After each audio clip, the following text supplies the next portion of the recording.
It's the 29th of May, 1953. Two men stand aloft of Mount Everest, the world's highest mountain. Accomplishing that feat that day are New Zealand mountaineer and explorer Edmund Hillary and Nepalese Indian Sherpa mountaineer Tenzing Norgay, and in doing so, firmly stamping their names into the history books as the first ever humans to set foot on the summit of Mount Everest. But there are certain voices and opinions in the mountaineering community that believe that they might not actually have been first, and that Everest could have been summited nearly 3 decades before this. So join me now as we take a look into the claims, the evidence, and the murmurs, and how a missing camera could unlock a centuries-old mystery, so you people at home can make your mind up to the answer to the question: who really climbed Everest first? First, we need to go through a brief history of Everest and the events that led us to the ill-fated 1924 expedition, located in the Himalayas, which boasts 9 out of the 10 highest peaks in the world, the only exception being that of K2. First confirmed back in 1852 as the highest mountain, and overtaking neighbouring Kanchenjunga, the previously thought highest mountain, standing a huge 8,849 metres. The height established back in 2020 jointly by the Chinese and Nepali authorities.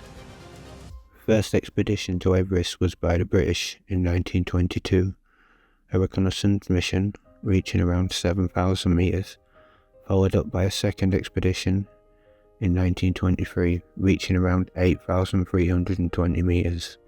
The first time any human had climbed above the 8,000 metre mark. Piercing what is known as the death zone. The death zone is widely agreed to be 8,000 metres and above. At 8,000 metres the air is so low it cannot sustain human life. But more on this later in the video. Which brings us to the 1924 expedition, and the catalyst of what is now a century-old mystery. As we flash back to the 8th of June 1924, two men are making their play for the summit of Everest: Andrew Irvine and George Mallory. And here's where we introduce the key players in the mystery. First up we have Andrew Sandy Irvine, 22 years old at the time, his first trip to Everest, and relatively inexperienced, especially in comparison to his climbing partner that day, the 37-year-old George Mallory, a very experienced mountaineer who was actually quite famous back in Britain in some circles, and a veteran of both the previous 2 expeditions in 1922 and 1923 respectively.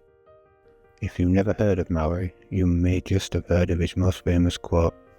When asked by a reporter why he wanted to climb Everest, his answer was simply, "Because it's there." On the day in question, the top of Everest was covered in cloud form and mist all morning. But according to Noel Odell, who was part of the same expedition, who was looking up the mountain that day from a lower point of view to see how Irvine and Mallory's summit bid was getting on, Odell said around 12:50, all of a sudden the cloud and mist broke, and he looked up and saw George Mallory and Andrew Irvine approaching what is known as the second step.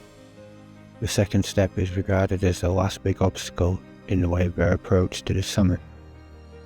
The second step has a climbing height of 40 metres, with the last 5 metres being absolute vertical. Odell claims they climbed the second step in 5 minutes and saw a dot of a person make it up and over the second step, but as soon as the 2 men appeared from around the break in cloud and mist, the clouds came back and covered both men again, making this the very last sighting of the 2 men alive again. And this is the point where a lot of people's doubts have started to creep in. There are many beliefs that the second step would have been way above both climbers' capabilities, and for them to have done it in 5 minutes would have been impossible, with the last 5 metres of the second step being vertical. And they believe they wouldn't have been able to make it up, as now this part of the climb has a fixed ladder to the rock face to help climbers ascend and for safety reasons. But Mallory was known to use a climbing technique where you kind of use your partner as a ladder, with them pushing you up from below once you get above them. Which, as crazy as that sounds, this is actually the way a Chinese team climbed what is thought to be the first documented ascent via this route in 1960, with one man volunteering to stay behind, allowing the other climbers to summit, as Irvine probably would have had to do back in 1924 if they would have chosen to use this technique. And this could actually back up Liddell's account of seeing one person make it up and over the second step before the cloud could block his view again. Maybe that was all there was to see. Once making it up the second step, you would be odds on to summit from there, as the worst is behind you at this point, whether it be both Irvine and Mallory, or just Mallory on his own. Which brings us on to another part that people think why this wasn't possible. And back to the area, delightfully known as the Death Zone. Which, as I hinted at earlier, is not exactly somewhere you're going to pick for your summer vacation.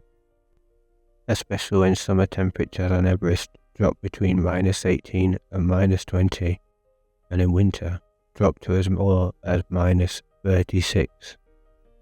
Now, the team were known to have on them a supplementary oxygen system, a rudimentary system nonetheless, but still an oxygen system which would have helped them in the death zone.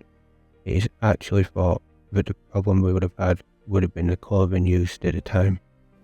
It is thought that the clothing on offer for the expedition at the time would not have been fit for purpose.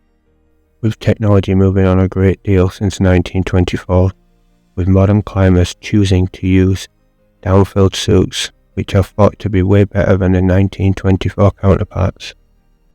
But tests were actually done and found that the 1924 counterparts were more than capable of an Everest summit.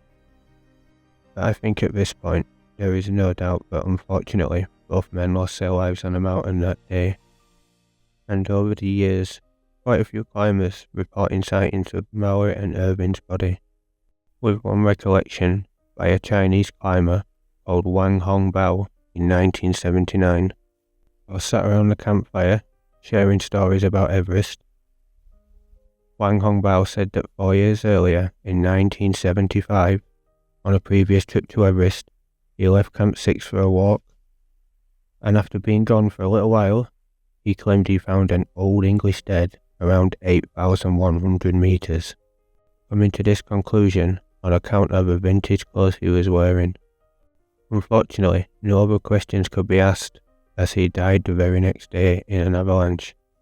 This mountain really does not want to give up its secrets, huh? And it's stories such as this that have led to periodic searches on the mountain. But it's thought that Bao's story was what led to an area being searched on an expedition in 1999, where Conrad Anker made a discovery at around 8,156 metres. They didn't find maps or equipment. They found George Mallory. But what made things even more confusing is that Mallory did not fit the description of the person that was found on that day by Wang Hongbao, leaving a lot of people to suspect that Bao had probably found Irvine. But first of all, I need to explain a few things about bodies on Everest. On Everest, bodies do not decompose, they freeze. Bodies are a lot more common on Everest than you might think.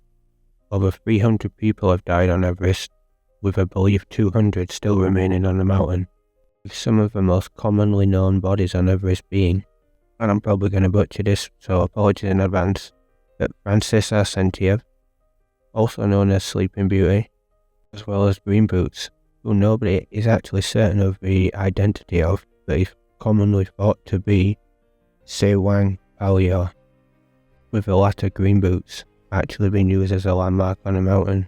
So if climbers ever got lost and came across Green Boots, they would know where they were on the mountain, with both bodies now being moved to less conspicuous locations away from the visibility of climbers.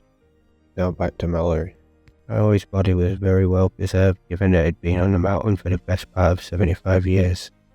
His skin was bleached white from the sun, with his body showing injuries consistent from a fall, a broken leg, rope burns around his waist, meaning he could have actually had an accident while still connected to Irvine, with the injuries that probably taken his life, being that very puncture wound around the temple, which is thought to have been caused by either the fall or could actually have been caused by his ice axe attempting what climbers call a technique called a glissade, which is effectively trying to ram your ice axe into the ice to slow down or stop your fall.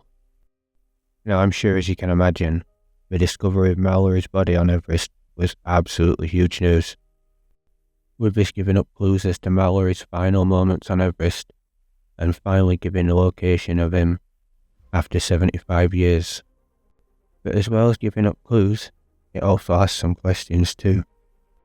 Mallory's goggles were found tucked away in his pocket and not on his head, which could actually indicate that Mallory was descending at night, because during the day he would almost have certainly wore them to protect his eyes from sunlight reflecting off the snow, which can cause sun blindness. But to play devil's advocate, he could also have had 2 pairs of goggles, with a pair just simply falling off his head during the fall. Also found amongst Mallory's possessions that day were a few handwritten notes, a pocket knife, and an altimeter. But missing was a few things that people were hoping to find that would help solve the mystery.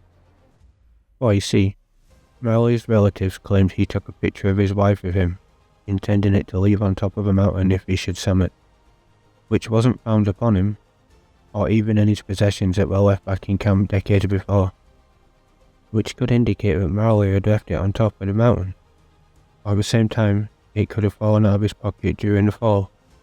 And this really is the underlying fact of this mystery. There literally is so much circumstantial evidence pointing to the boys could have done it. But is there any physical evidence to show that the guys made it on that day? Well, possibly.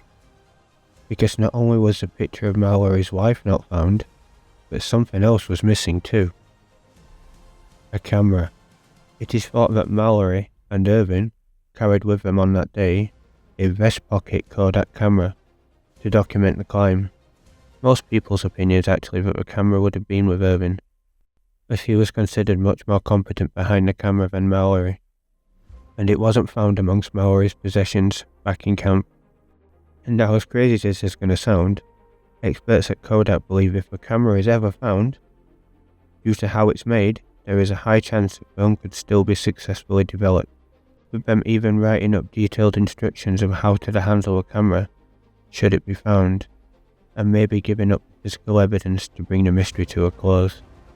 And with the publicity caused by Mallory's body, you can imagine that there have been a lot more searches since for Irvine, with this obviously opening up a new search area, but also with him going off other people's accounts of seeing his body, and the use of aerial photos to find search areas, with decades passing but still no sign of Irvine.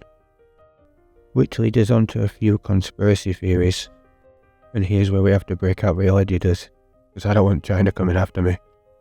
A British diplomat suggested that Chinese climbers allegedly found Irvine's body and removed the camera to protect their claim, as they are the first people documented to reach the summit of Everest by the north side in 1960, with some believing that Irvine's body was taken down the mountain and is now in Lhasa. But what could probably throw a spanner in the works of this theory was the events that happened October 2024, when an expedition on Everest, including filmmaker Jimmy Chin, found a really old boot sticking out of a partial melted chunk of ice in the centre of a Rongbuk glacier, below the north face of Everest and 7,000 feet below Mallory's body. Inside the boot was a foot encased in a sock, with the sock having an embroidered label with A.C. Irvine stitched into it, Irvine's initials, with Jimmy Chin believing it is the partial remains of Sandy Irvine.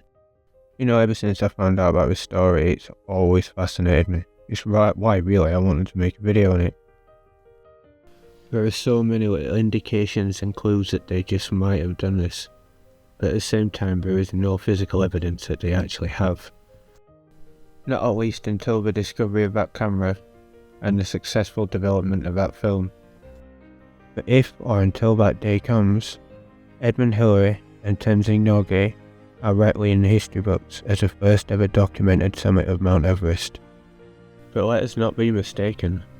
Still out there is that piece of evidence that could be found any day. The camera that could literally rewrite Everest's history. If you like this video, please give it a like and a subscribe as I'm a new channel, and this would help me out greatly. Thank you.